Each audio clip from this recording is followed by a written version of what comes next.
In this video, we take a look at a range of common protocols you need to know about at GCSE.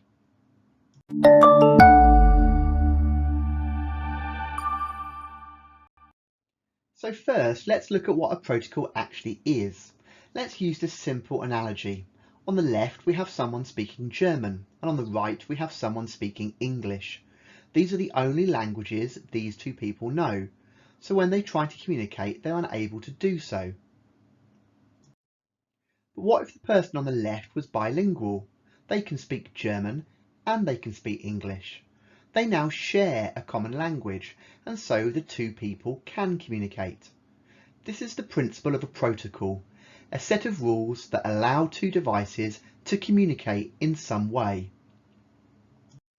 So there are many different types of protocols. The ones you need to be aware of for the exam are listed below, and as you can see from the right hand column, they perform various different functions. We're going to go through each of these in turn now and explain them in a little more detail. The first group of protocols we're going to look at are used over the internet. The first is the Transmission Control Protocol, TCP, and it provides an error-free way of transmitting data between two routers. The second is the Internet Protocol, IP, and this is responsible for routing packets across a wide area network. Put them together and you have the TCP/IP protocol stack, and this is the basic foundation of all communication over the internet. Now the next two on our list are Ethernet and Wi-Fi. Now neither of these are strictly protocols, they're actually families of related protocols. But for simplistic terms at GCSE, you can think of Ethernet and Wi-Fi as protocols. Ethernet is a set of protocols for use on a local area network. And Wi-Fi, a trademark, is also a standard set of protocols for wireless communication.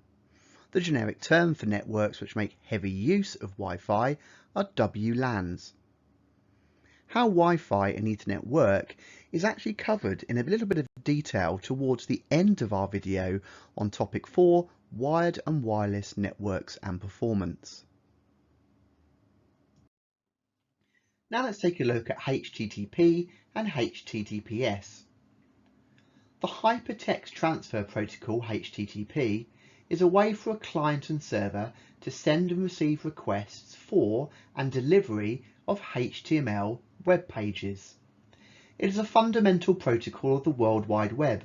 Indeed, when you type in a web address in a web browser and you look at the address at the top, you'll often see HTTP. You can see this is the protocol being used so that you can receive the web page in your browser. In a very similar way, there's a protocol called HTTPS, Hypertext Transfer Protocol Secure. It's effectively the same, except it adds a layer of encryption. So this tends to be used when a website needs to deal or handle with sensitive information, such as asking for a password to log in or placing an order of credit card information on an online store.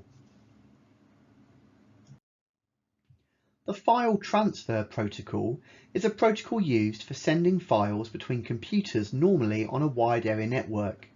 It uses a set of common commands which can be run from the command line for this purpose. People, however, tend to install FTP clients. Now these are simply software applications that sit on top of the actual FTP protocol. The user interacts with the client program as shown here, and it generates and sends the appropriate FTP commands. There are also a whole family of email protocols you need to know about. The first is the Simple Mail Transfer Protocol, SMTP, and it's used to send an email from a device to an email server. Now this doesn't have to be a computer, you could be on your smartphone, and when you send the email, the SMTP is the protocol that takes it from your mobile and sends it to the mail server for then sending on to the recipient. The next is the Post Office Protocol, POP, and it's used by mail clients, and by that we mean things like mobiles, laptops, computers and tablets, and it manages the remote mailbox on servers and retrieves email from it. The important thing to note about POP is it removes the original copy of the email on the server when it's retrieved by the client. The Internet Message Access Protocol, IMAP, is also used by mail clients. In a similar way to POP, however, the importance here is when the email is retrieved, it leaves the original copy of the email on the server.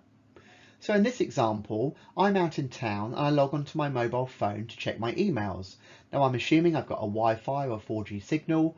I connect to the remote mail server and retrieve my latest emails from the mail server using the IMAP protocol. The original copy of the email, however, remains on the remote mail server. This means that when I go back into work or I'm home on my laptop, if I check my email, it's still there. IMAP prevents different devices from becoming out of sync with each other. So it's time for you to pause the video and take some notes. Remember, a protocol is a set of rules that allow two devices to communicate. On this screen, we're covering the summary for Ethernet, Wi-Fi, TCP and IP. And here we summarise the protocols HTTP, HTTPS, FTP and the email protocols SMTP, POP3 and IMAP.